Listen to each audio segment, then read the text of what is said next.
محمد وآل محمد اما بعد وفقنا اللہ ایاکم للعلم والعمل الصالحین انشاءاللہ تعالی۔ شرح جو ہے وہ قطر ندا کی عبارت یہاں سے ہے کہ وَأَمَّا إِعْمَالُهَا مُضْمَرَةً فَعَلَى ضَرْبَيْنِ لِأَنَّ إِضْمَارَهَا إِمَّا جَائِزٌ أو واجب۔ یہاں سے اچھا گفتگو ان نصب کے متعلق ہے، اور گفتگو کی بنیادی طور پہ دو قسم کی، اور ام الباب ہونے کی وجہ بھی یہی تھی کہ یہ ظاہر ہو کے بھی عمل کرتا ہے اور مقدر مخفی مستتر مضمر رہ کے بھی عمل کرتا ہے۔ ابھی تک گفتگو مکمل ہوئی اس کے ظاہری طور پہ، اور اس کی شرائط وغیرہ بھی ساری بیان کر دیں۔ تو آج کی جو گفتگو شروع ہو رہی ہے کہ یہ مضمر رہ کے عمل کب کرتا ہے، تو یہاں پہ ابن ہشام یہ کہتے ہیں کہ اضمار کی ہم دو قسمیں کرتے ہیں، اضمار جائز اور اضمار واجب۔ یعنی یہ بات تو طے ہے کہ یہ عمل کرے گا مضمر رہ کے، یعنی مضمر میں کوئی ایسا آپشن نہیں ہے کہ آپ کہیں کہ مضمر بھی ہو اور عمل بھی نہ کرے۔ ظاہر میں تو ایسے آپشن ہے کہ ان جو ہے وہ ظاہر ہوگا لیکن عمل نہیں کرے گا، ٹھیک ہے، چونکہ وہ ان مصدریہ مخفف بن جائے گا یا زائدہ بن جائے گا یا مفسرہ بن جائے گا۔ لیکن اضمار کی یہ والی قسمیں نہیں کہیں کہ یہ اضمار بھی زائدہ ہوگا یا مفسرہ ہوگا یا مخفف من الثقیلہ ہوگا، یہ نہیں ہے۔ اضمار ہوگا تو وہ عمل کرے گا، اضمار ہے تو وہ ان ناصبہ ہے مصدریہ ہے، جو بھی اس کی شرائطیں ساری وہ پوری رہیں گی۔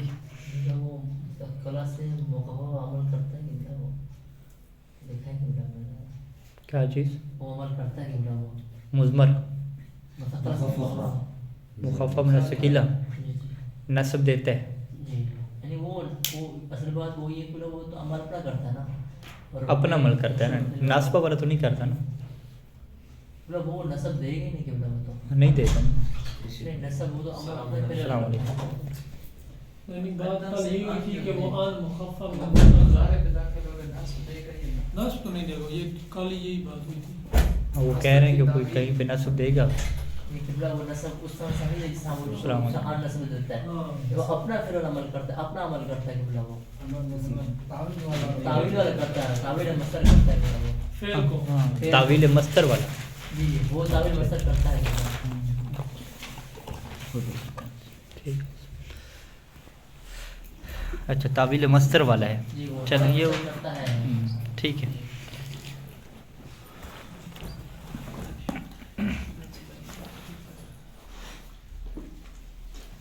وہ بات گزر گئی، ٹھیک ہے، ابھی نئی بات شروع ہو رہی، ٹھیک ہے۔ ان مخفف من الثقیلہ مصدر کی تعویل میں کرے گا یا نہیں کرے گا وہ الگ بحث ہے۔ فالجائز فی مسائل، ان جو ہے وہ مضمر ہوگا اور اس کا اضمار رکھنا جائز ہوگا۔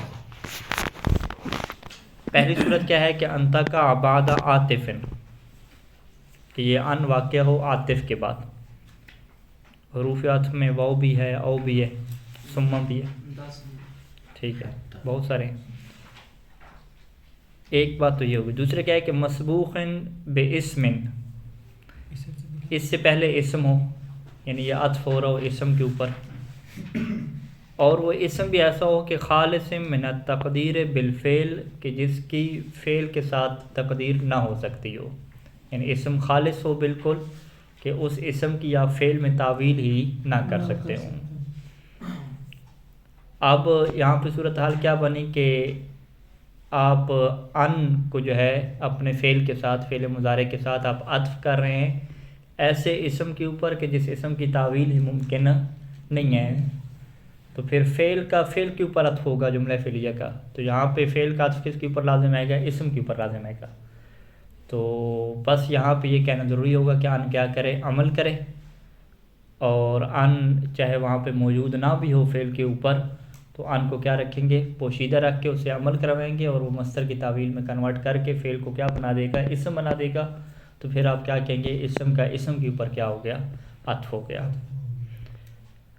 یہ مثال سے کیا ہے یہاں پہ واضح ہوگا۔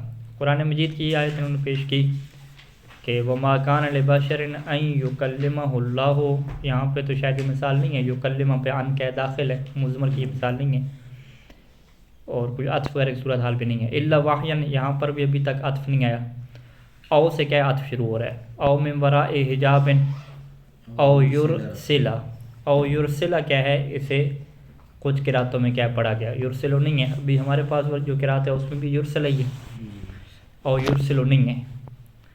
تو اب یہاں پہ سوال ہے کہ یرسلا کو جو نصب دینے والا کون ہوگا، وہ ان ہوگا، ان کو کیا مقدر رکھیں گے، اور اس کا عطف کس کے اوپر کریں گے، واحین کے اوپر کیا عطف کریں گے، ٹھیک ہے، کہ کسی بشر کے لیے نہیں ہے کہ اللہ اس سے کلام کرے مگر وحی کے ذریعے سے، یا جو ہے وہ اپنا رسول بھیج کر، رسول فرشتہ اپنا رسول بھیج کر۔ تو یہ عطف انہوں نے کہاں پہ کیا، واحین کے اوپر کیا عطف کیا، کیونکہ من وراء حجاب ان کے اوپر عطف نہیں بن سکتا، اس وجہ سے کہ من وراء حجاب یہ متعلق ہو رہا ہے یکلمو کے، ایسی ہے نا، من وراء حجاب ان یکلمہ اللہ الا وحیا او یکلمہ اللہ من وراء حجاب،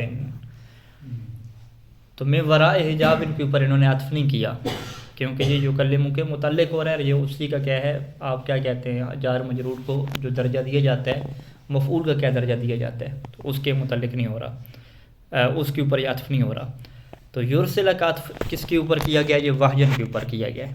اب یہاں پہ شرائط کو وہ کیسے پورا کرتے ہیں، وہ کہتے ہیں کہ واحین ایک ایسا اسم ہے یہاں پہ کہ جس کی فعل کے ساتھ تقدیر نہیں ہو سکتی، یعنی اللہ ان سے کلام نہیں کرتا مگر وحی کی صورت میں، اور وحی کی صورت میں یعنی وحی کو اسم کے طور پہ لیتے ہیں، فعل کی صورت میں نہیں لیتے۔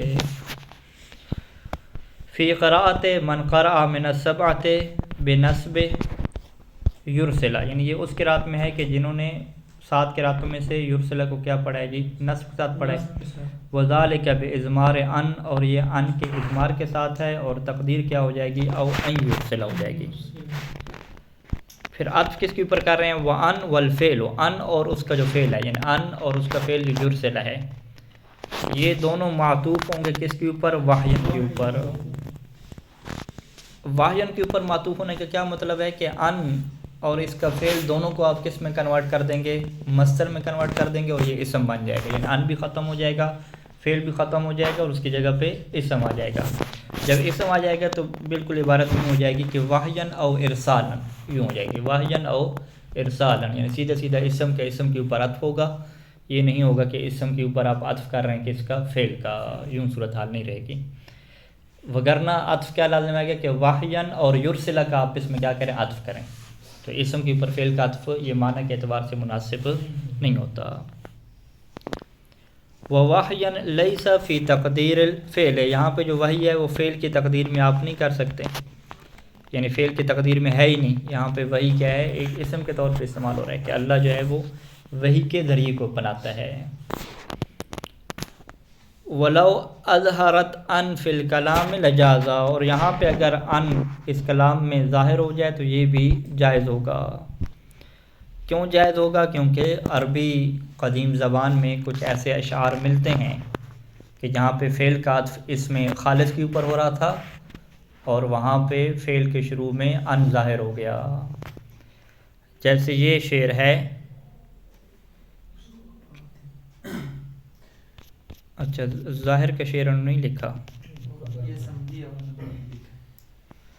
ظاہر والا شعر کہاں پہ ہے، یہ تو اس میں شعر نہیں ہے نا، ظاہر کا نہیں دیا انہوں نے شعر، تقدیر کی دے دیا، ظاہر کے نہیں دینا چاہیے تھا۔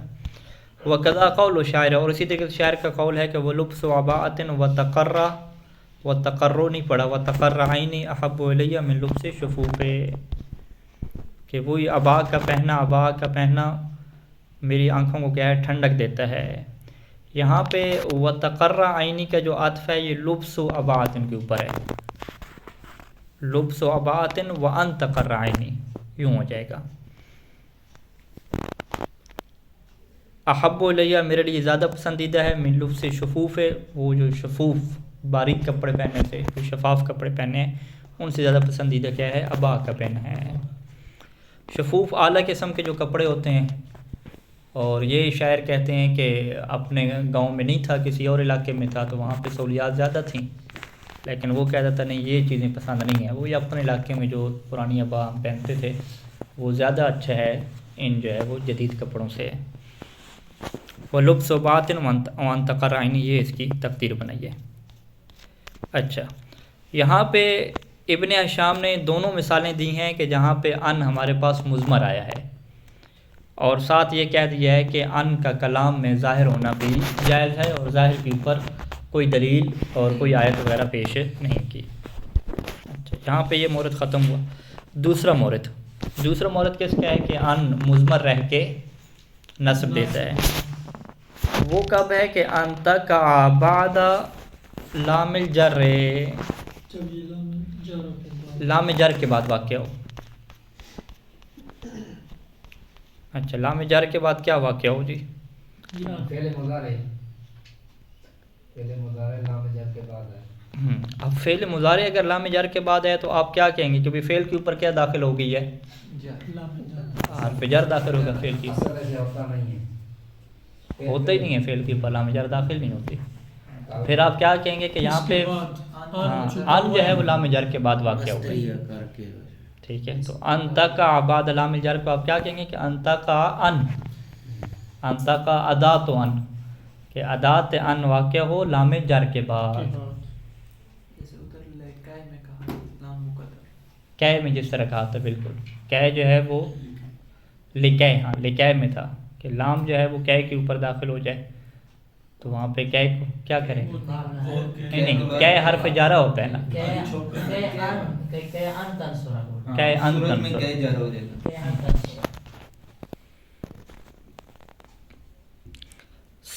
اب یہ جو لام جر ہے، لام جر کی بہت زیادہ اقسام ہیں، اور یہ کتاب جو مغنی ہے ابن ہشام کی، وہاں پہ انہوں نے حروف کی بحث کی ہے، ایک ایک حرف کے بہت زیادہ معنی بیان کرتے ہیں۔ تو یہاں پہ ان کا یہ کہنا ہے کہ لام جر کوئی بھی ہو، کوئی بھی لام جر ہو، یہ قانون ہے کہ لام جر فعل مضارع کے اوپر داخل نہیں ہوتی۔ تو جب بھی لام جر آپ کو فعل مضارع کے اوپر لگی ہوئی نظر آئے گی تو آپ سیدھے سیدھا کیا کہہ دیں گے کہ لام جر کے بعد ان یہاں پہ ہے، مقدر ہے وہ نصب، ان اس کو مقدر رکھیں یا ظاہر کریں، ان کو یہاں پہ لانا پڑے گا۔ لام جر کوئی بھی ہو، سواء کانت للتعلیل، چاہے لام جر ایسی ہو کہ جو تعلیل کے لیے ہو، علت اور وجہ بیان کرنے کے لیے ہو۔ جیسے قرآن مجید کی یہ آیات پیش کی کہ وَأَنزَلْنَا إِلَيْكَ ذِكْرَ، کہ ہم نے آپ کی طرف جو ذکر یعنی قرآن بھیجا ہے، یہ کیوں نازل کیا؟ اس کی علت کیا ہے؟ لِتُبَيِّنَ لِلنَّاسِ، تاکہ آپ اسے لوگوں کے لیے بیان کریں۔ لِأَن تُبَيِّنَ، ہاں، یہاں پہ تبینہ میں ہم تبینہ کو نصب کس نے دیا؟ لام جر نے نصب نہیں دی، لِأَن تُبَيِّنَ ہوتے ہیں۔ ان فتحنا لک فتحا مبینہ، ہم نے آپ کو جو فتح مبین دی وہ کس لیے دی؟ لیغفر لک اللہ، تاکہ اللہ آپ کو معاف کر دے، مغفرت کرے۔ معاف کرنا اللہ کا کیا ہوتا ہے؟ ثواب دینا، اجر دینا، ٹھیک ہے جی۔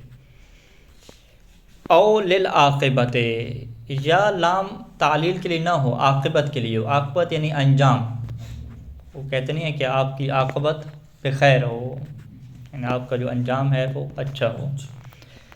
تو لام نے کیا کیا؟ گزشتہ جو واقعہ تھا اس کا جو انجام ہے اس کو کیا بیان کیا، علت بیان نہیں کی۔ یہ جو قرآن مجید کی آیت ہے کہ فَالْتَقَطَهُ آلُ فِرْعَوْنَ لِيَكُونَ لَهُمْ عَدُوًّا وَحَزَنًا، فَالْتَقَطَهُ کہ حضرت موسیٰ کو اٹھا لیا آل فرعون نے، آل فرعون نے اٹھا لیا تاکہ حضرت موسیٰ ان کے لیے بن جائیں، لِيَكُونَ لَهُمْ ان کے لیے کیا ہو جائیں؟ عدوًا دشمن ہو جائیں، وحزنًا اور باعث رنج ہو جائیں۔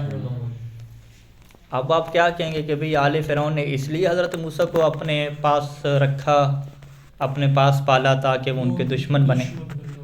تو وہ تو آپ کیا کہیں گے، ایسی بات تو نہیں ہے، وہ تو غلط فہمی کا شکار تھے، انہیں تو پتہ نہیں تھا۔ وہ تو اس لیے حضرت موسیٰ کو اٹھا لیتے کہ فرعون کا بیٹا نہیں تھا، اور اس نے کہا کہ چلیں یہ میرا بیٹا بن جائے گا اور میرا مددگار بنے گا۔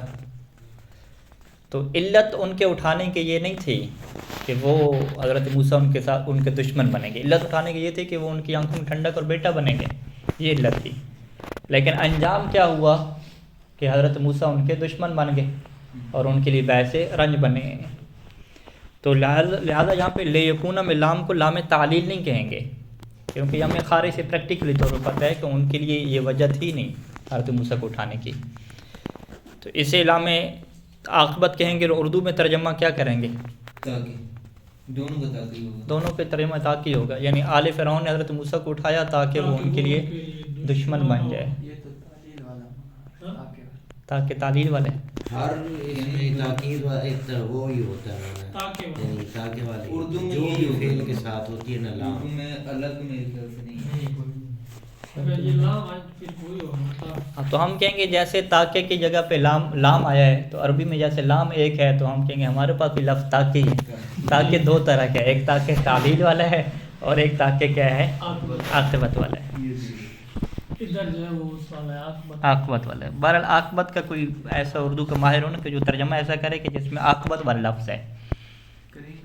کوئی حضرت موسیٰ کو انہوں نے اٹھایا تاکہ، بہرحال دیکھیں کیا ترجمہ کی ہے ہمارے مترجمین. تو ابن شام یہاں پہ دلیل دے رہے ہیں کہ واللام ہنا لیست للتعلیل، لام یہاں پہ تعلیل کے لیے نہیں ہے. وہ وجہ واضح ہے کہ لأنہم لم یلتقطوہ لذالک.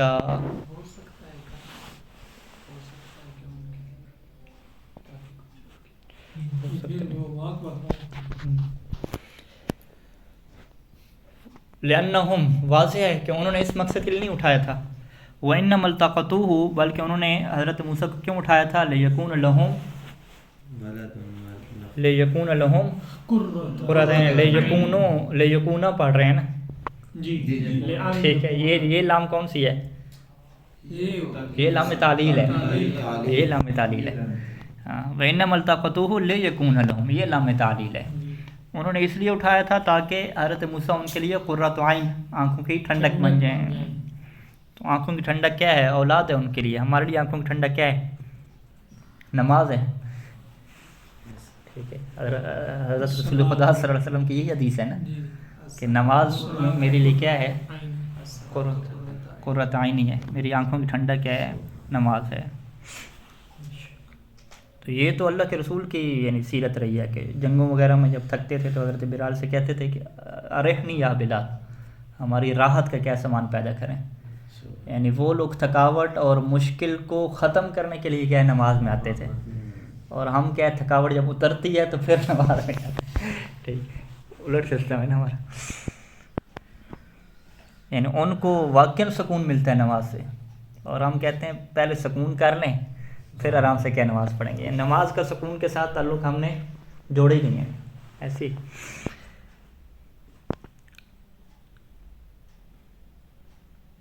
اچھا، فکانت عاقبتہ، لیکن ان کے اٹھانے کا انجام کیا ہوا کہ انصار لہم عدوا وحزنا، کہ حضرت موسیٰ ان کے لیے عدو اور حزن اور باعث رنج بن گئے. یہ لام جر کی تیسرا معنی ہے جو عاقبت والا ہے. ایک لام جر کیا ہے؟ زائدہ ہوتی ہے، او زائدتاً، یعنی اس کیا زائدہ ہے، تاکید کے لیے آتی ہے بس. کہ قول تعالی انما یرید اللہ لیذھب، ٹھیک ہے، اللہ نے ارادہ کیا ہے تاکہ، یہاں پہ تاکہ جو ترجمہ ہے وہ نہیں ہوگا، یعنی اللہ نے ارادہ کیا ہے ضرور بضرور کہ تاکہ آپ سے دور. اردو میں تو تاکہ ترجمہ کریں گے، لیکن ترجمہ کیا ہے؟ تعلیل کا یا علت کا، یہ نہیں ہوگا.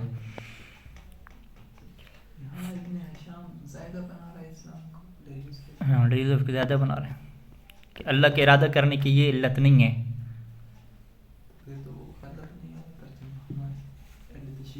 نہیں، ترجمہ تو تاکہ رہے گا نا، اردو میں تو لفظ تاکہ ہی آئے گا نا، اور کیا آئے گا؟ زیادہ میں بس تاکید کا ایک معنی ہوتا ہے. یعنی جو زیادہ لفظ ہوتے ہیں نا وہ یہ نہیں ہوتے فضول لفظ. ذرا پاکستان کے خطیب کہہ رہے تھے کہ قرآن میں لیس کمثلہ شیء کیا ہے، کاف جو ہے وہ زیادہ ہے تو زیادہ قرآن میں نہیں آ سکتا. زیادہ کا مطلب یہ ہوتا ہے کہ اس کا جو اپنا معنی ہے نا وہ نہیں ہوتا، بس وہ تاکید کے لیے لگایا جاتا ہے. تاکید یعنی ایک معنی ہوتا ہے بالآخر اس کا. فالفعل فی هذه المواضع منصوب بان مضمرہ، ان تمام مواضع میں جو فعل ہے وہ منصوب ہے ان مضمرہ کے ذریعے سے، اور جو لام جر ہے وہ داخل ہو رہی ہے ان کے اوپر. ولو اظہرت فی الکلام لجاز، اور اگر یہاں پہ ان کو ظاہر بھی کر دیا جائے تو یہ جائز ہوگا. وکذا بعد کہ الجارت، یہ وہ والی بات بھی آ گئی کہ کہ جارہ جب آپ لگاتے تھے تو وہاں پر بھی کیا کہتے تھے کہ اس کے بعد ان ہے. ٹھیک ہے، ان مقدر ہے. تو یہ ابھی تک بحث کس کی چل رہی ہے؟ لام جر کی چل رہی ہے کہ لام جر کے بعد فعل مضارع آ جائے تو ان کو درمیان میں مضمر رکھنا ہوگا، لام جر کسی بھی قسم کی ہو۔ اچھا، اب اسی لام جر کی کچھ صورتیں ایسی ہیں کہ جہاں پہ ان کو مضمر رکھنا واجب ہو جاتا ہے، ظاہر ہونے کا آپشن نہیں ہوتا۔ وہ کون سا مورد ہے کہ وَلَوْ كَانَ الْفِعْلُ الَّذِي دَخَلَتْ عَلَيْهِ اللَّامُ مَقْرُونًا بِلَا، کہ اگر وہ فعل کہ جس کے اوپر لام جر یہ داخل ہو رہی ہے، اظہار واجب ہے۔ ہاں اظہار اور اضمار کے بھی مورد آ رہے ہیں، ٹھیک ہے، ابھی اظہار کے بھی بیان کر رہے ہیں۔ وہ فعل کہ جس کے اوپر لام داخل ہو رہی ہے وہ فعل مقرون ملا ہوا ہو لا کے ساتھ، واجب اظہار ان بعد اللام، تو وہاں پہ ان کو لام کے بعد ظاہر کرنا واجب ہو جائے گا۔ یعنی ابھی بات ایسا کوئی لام جارہ کی ہے، ان کو اب ظاہر کرنے والے موارد ہیں۔ ہاں ابھی ظاہر والے ہیں، پھر وجوب والے بھی بیان کریں گے، آگے آ رہے ہیں۔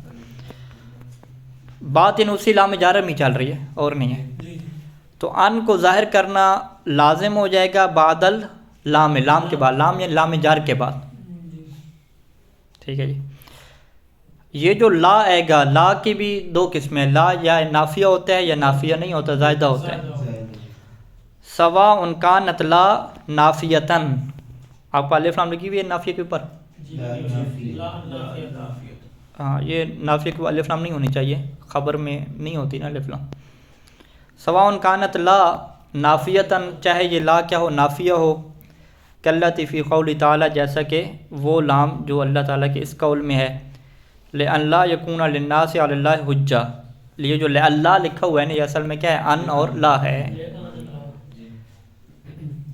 لام جارہ ہو گیا، لے کے بعد یہ للا ہو جاتا نا، للا، اگر ان کو آپ ظاہر نہ کرتے تو کیسے پڑھتے سے للا یکونا، ٹھیک ہے، للا ہوتا، تو للا جو کہ عربی میں استعمال نہیں ہوتا تو ان کو یہاں پہ ظاہر کرنا واجب ہو جائے گا، یعنی لِأَنْ لَا یکونا لکھیں گے، اور یکونا کو منصوب کیوں پڑھیں گے؟ اسی ان نصب کی وجہ سے۔ یہاں پہ لام کو جو لا ہے لا نافیہ کہتے ہیں کیونکہ اس کا ترجمہ نفی والا ہوتا ہے، تاکید والا نہیں ہوتا، تاکہ لوگوں کے لیے حجت نہ رہے، اللہ یکون للناس سے، تاکہ لوگوں کے لیے حق میں کوئی حجت نہ رہے اللہ کے برخلاف۔ او زائدتن، یعنی سواء کانت لا نافیتن او زائدتن، زائدتن کا عطف اسی نافیتن کے اوپر ہوگا،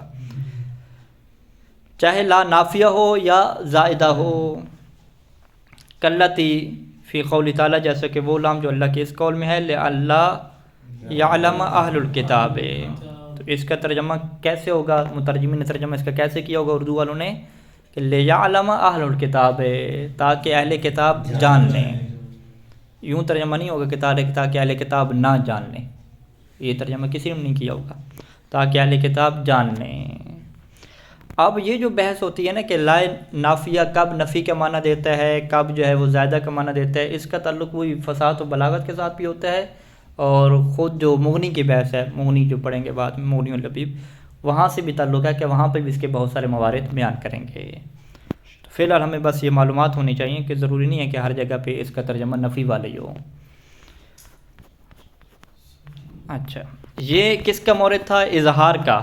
ابھی اگلا مورد اضمار کا کیا بیان کر رہے ہیں؟ وَلَوْ كَانَتِ اللَّامُ مَسْبُوقَةً بِكَوْنٍ مَاضٍ مَنْفِيٍّ وَجَبَ اِضْمَارُ عَنْ، ٹھیک ہے جی، موارد اسی کے چل رہے ہیں لام جارہ کے، کہ لام جارہ کے بعد فعل آ گیا، فعل کے اوپر لام جار داخل نہیں ہو سکتا، لہذا ان کو یہاں پہ پوشیدہ رکھیں گے، تو ان کو پوشیدہ رکھنا واجب ہوگا یا جائز ہوگا، یا اظہار کرنا اس کا کیا ہو جائے گا؟ واجب ہو جائے گا۔ تو ابھی واجب والی صورت آ گئی ہے، اس صورت کو کیا کہتے ہیں کہ جی لام جہود آ چکی ہو، یہ لام جارہ لام جہود بن رہی ہو، پہلے اضمار، ابھی واجب اظہار، اظہار، ہاں ابھی اظہار ہے، اب چھپانا واجب ہے، نہیں پہلے اظہار تھا، جی اظہار تھا، ابھی اضمار آ گیا۔ لام مسبوق ہو، کس بات سے مسبوق ہو کہ بے کون ماضٍ منفیٍ، ماضی منفی اس کے ساتھ، ٹھیک ہے، کون ہو، کون جی کانا، یعنی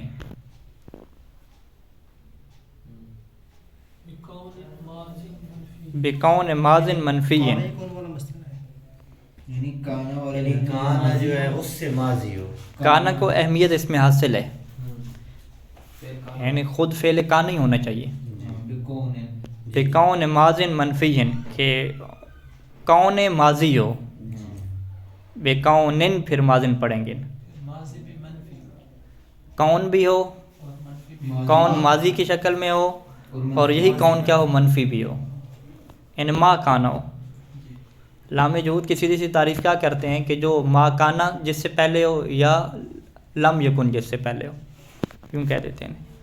ابن شام اسے کیسے کہہ رہے ہیں کہ بکون ماضٍ پڑھیں یا یوں پڑھیں بکون ماضٍ منفی، کہ یہ مسبوق ہو ماضی منفی کے ہونے سے، یعنی ماضی منفی اس سے پہلے ہو، یا اس سے پہلے کیا ہو، کون ماضٍ منفی، ایسا کون ہو جو ماضی ہوتا ہے اور منفی ہوتا ہے. تو واجب اضمار ان، تو وہاں پہ ان کو مضمر رکھنا واجب ہوگا. سواء کان المضی فی اللفظ والمعنی، چاہے وہ جو کانا ہے نا، سواء کانا لفظوں میں یعنی کہ ماضی منفی لفظاً یا معنی ہو یا المضی فی اللفظ والمعنی. یا فقط معنی. یہ جو ماضی میں لفظ ہو یا ٹھیک ہے، ماضی المعنی ہو. یہ جو کانا ہے نا سواء کانا، یہ کانا کو آپ کیا رکھیں گے، چاہے تو بلکہ یوں کریں سواء کان المضی فی اللفظ والمعنی، کانا کی بات نہیں ہے، چاہے جو مضی ہے وہ مضی فی اللفظ ہو یا مضی فی المعنی ہو. اوپر والی مثال میں لفظاً اور معنی ہو جائے، ہم۔ نیچے پھر مضارع تو ہے وہی لفظی طور پہ ماضی کب ہوتا ہے، جب کانا فعل ماضی کی شکل میں ہو، اور معنوی طور پر ماضی کب ہوتا ہے، جب ہو فعل مضارع کی شکل میں لیکن معنی کیا ہو، ماضی والا ہو، لام داخل. لم داخل ہو. وما کان اللہ لیعذبہم وانت فیہم، اس میں ما کان آ گیا ہمارے پاس، ٹھیک ہے، ما کان لفظ اللہ ہو، اب یہ لفظاً طور پہ یہ لفظی طور پہ ہو گیا. یہاں پہ ان اور معنی کے آگے کیا مثال دی ہے، لم یکن اللہ لیغفر لهم. وتسمى هذه اللام لام الجحود، اس لام کو کیا کہتے ہیں، لام جحود کہتے ہیں. تو اگر لام جحود کی تعریف پوچھی جائے کہ لام جحود کی تعریف کیا ہوگی، آپ کہیں گے لام جحود لام جاری ہوتی ہے، لام جحود لام جاری ہے. لام جحود کہاں پہ، یہاں پہ ما کان لیعذبہم میں، لیعذبہم یہ لام جحود ہے. لیغفر میں بھی کیا ہے، لام جحود ہے. لام جحود کی تعریف کیا ہو جائے گی کہ وہ لام جارہ جس سے پہلے ما کانا ہو یا لم یکن ہو، جس سے پہلے کانا منفی ہو، ٹھیک ہے، لفظاً یا معنی ماضی منفی ہو، یعنی ماضی منفی ہونی چاہیے. کانا ایسا کانا ہو جو ماضی ہو اور منفی ہو، اور اس کا ماضی ہونا چاہے لفظی طور پہ ہو یا معنوی طور پہ ہو. تو یہ لام یہاں پہ ہاں یہاں پہ پھر یہ جو لام جحود ہوگی، لام جحود فعل کو جر تو نہیں دے گی، فعل کے اوپر تو داخل جر آتی نہیں ہے. ہم کیا کہیں گے کہ لام جحود کے بعد ان کیا ہے، پوشیدہ ہے. اچھا جی، واجبی طور. تو یہ ٹوٹل ہمارے پاس کتنی صورتیں ہوں گی، 3 صورتیں ہوں گی، ٹھیک ہے. اس کا خلاصہ خود کیا ہے یہ بیان کر رہے ہیں. وَتَلَخَّصَ أَنَّ لِأَنْ بَعْدَ اللَّامِ، خلاصہ کیا ہے کہ جو ان کے لام جارہ کے بعد 3 کیا حالات ہو گئے ہیں. پہلی جو حالت ہے وجوب الاضمار کی ہے، یہ آخری حالت ہے، وجوب الاضمار کی آخری حالت ہے. وذالک بعد لام الجحود ہے، شارٹ کٹ کیا ہے کہ لام جحود کے بعد ان کا پوشیدہ رکھنا واجب ہے. دوسری حالت وجوب الاظہار کی ہے، وذالک اذا اقترن الفعل بلا، کہ جب فعل جس کے اوپر لام داخل ہو رہی ہے، لام جارہ، وہ فعل کیا لا کے ساتھ ملا ہوا ہو، لا نافی ہو یا لا زائدہ ہو، ٹھیک ہے. اور تیسرا مورد جو شروع میں ذکر کیا تھا وہ جواز الوجہین، کہ جہاں پہ دونوں کام جائز ہوتے ہیں، چاہے ظاہر کریں یا اضمار کریں. وذالک فی مباقیہ، یہ کہاں پہ، اس کے علاوہ میں، ان 2 مورد کے علاوہ. یعنی جب فعل کے اوپر لا بھی داخل نہ ہو اور لام جحود بھی نہ ہو، تو اس وقت یہ تو اس وقت ہمارے پاس 2 آپشن ہوتے ہیں کہ یا ان کو ظاہر کریں یا ان کو پوشیدہ رکھیں. ان یعنی آنا تو ہے ہر صورت میں، چاہے ظاہراً ہے یا مضمراً ہے، تقدیراً ہے. اور اس کی ایک اور مثالیں یہاں پہ دے دیں کہ وَأُمِرْنَا لِنُسْلِمَ لِرَبِّ الْعَالَمِينَ. امرنا کیا ہے، فعل ماضی ہے، ٹھیک ہے.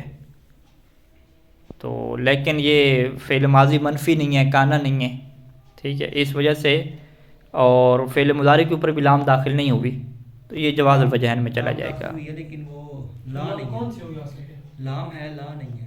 لے ہے نا لے نسلم ہے نا لا نافی نہیں لگی ہوئی فعل مضارع کے اوپر. ایک کانا سے بھی خالی ہے. ہاں اس آیت کو اگر کوئی پیش کرے کہ عمر لنسلم یہ کون سے موارد میں جا رہی ہے تو آپ سب سے پہلے کیا دیکھیں گے کہ لام جہود یہ بن رہی ہے یا نہیں بن رہی. لام جہود نہیں بن رہی, اس سے پہلے ما کان لم یکن نہیں. اور دوسرا کہ فعل مضارع کے اوپر کیا لا لگا ہے یا نہیں لگا, فعل مضارع کے اوپر لا بھی نہیں لگا. تو پھر آپ کیا کہیں گے کہ یہاں پہ ان کا پوشیدہ رکھنا جائز بھی ہے اور ظاہر بھی کر ہاں جائز ہے, یعنی ان کو پوشیدہ بھی رکھ سکتے ہیں اور ظاہر بھی کر سکتے ہیں. دوسری آیت بھی کیسے ہے وقال تعالی وامرت لان اکون, ٹھیک ہے جی, ادھر انہوں نے ظاہر یہاں پہ ظاہر کر دی. یعنی پہلی مثال کس کی دے دی؟ پہلی تھی کشیدہ کی, اضمار کی دے دی. دوسری کس کی دے دی؟ ظاہر کی دے دی. تو قرآن مجید میں ان جو ہے وہ ظاہر بھی آیا ہے اور ان پوشیدہ بھی آیا ہے. کس کے بعد؟ لام جارہ کے بعد. لام جارہ کے بعد ان ظاہری طور پہ بھی آیا ہے اور پوشیدہ طور پہ بھی آیا ہے. کون سے موارد میں؟ ان دو موارد کے علاوہ, لام جہود اور فعل مضارع پر لا نافیہ کے علاوہ. یہ ہمیں وہ بھی مثال مل گئی جو پہلے ڈھونڈ رہے تھے شروع میں کہ ان ظاہر والی کوئی مثال نہیں دی تھی لیکن اس نے اب یہاں دے دی. ہاں ان جو ظاہر ہو کے عمل کرتا ہے یہاں پہ امرت لان اکون والا, ٹھیک ہے. اچھا اس کے بعد جو ہے وہ مصنف لام جارہ والے موارد ختم ہوئے. کچھ موارد وہ ذکر کر رہے ہیں کہ جہاں پہ ان کو پوشیدہ رکھنا واجب ہوتا ہے اور وہ لام جارہ کے علاوہ کے موارد ہیں, ٹھیک ہے جی. اس کو ہم اگلے درس میں ڈسکس کریں گے. تو ابھی تک ان ناصبہ کی گفتگو کہاں تک پہنچی, یعنی اگر شروع سے آپ چلیں بالکل خلاصہ میں کہ ان جو ناصبہ ہے اس کی قیود لگائی ہے کہ ان مصدریہ ہو اور مادہ علم اس سے پہلے نہ ہو یا اور مادہ زن, یا مادہ کہیں یا معنی کہیں, یعنی علم کا معنی اور زن کا معنی اس سے پہلے نہیں ہونا چاہیے. یہ تب ان مصدریہ ہوگا اور ناصبہ ہوگا. اس کے بعد پھر وہ بات شروع ہوگی مضمر والی شروع ہوگی. حالات شروع ہو جائیں گے. اور مضمر والے ابھی تک دو حالات بیان کیے ہیں. یہ تو لام جر کے بعد والے ہیں, اس سے پہلے والے کیا تھے؟